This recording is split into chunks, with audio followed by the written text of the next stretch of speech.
Mr. Speaker, I see the very noise. I'm sure the Chief Whip has told them to bring their own booze.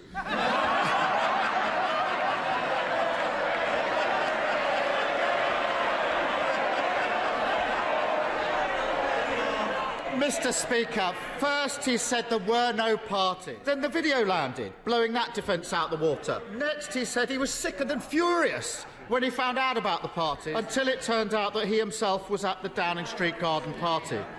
Then last week he said he didn't realise he was at a party, and surprise, surprise, no one believed him. So this week he's got a new defence. Nobody warned me that it was against the rules. That's it. Nobody told him.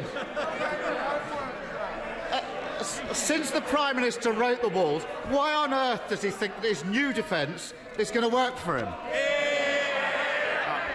Well, thank you, Mr. Speaker. Well, he talks about the rules, and let me repeat what I said to the honourable lady across the aisle earlier on. Of course, Mr. Speaker, we must wait for the outcome of the inquiry. I renew what I've said, Mr. Speaker. But when it comes to his view, nobody believes what you said. Well, Mr. Speaker, if we'd listened to the right honourable gentleman about COVID restrictions, which is the substance of his question, then, Mr. Speaker, we would have been in lockdown after July.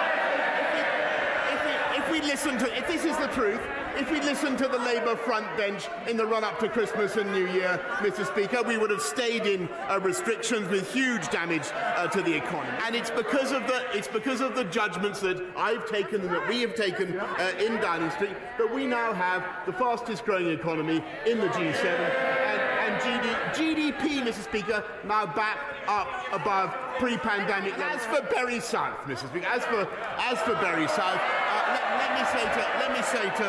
let me say to the right gentleman, Mr. Speaker, by all leave, may I say to the right honourable gentleman that the Conservative Party won Bury South for the first time in generations under this Prime Minister, with an agenda of uniting and levelling up and delivering for the people of Bury South. And, Mr. Speaker, we will win again in Bury South at the next election under this Prime Minister.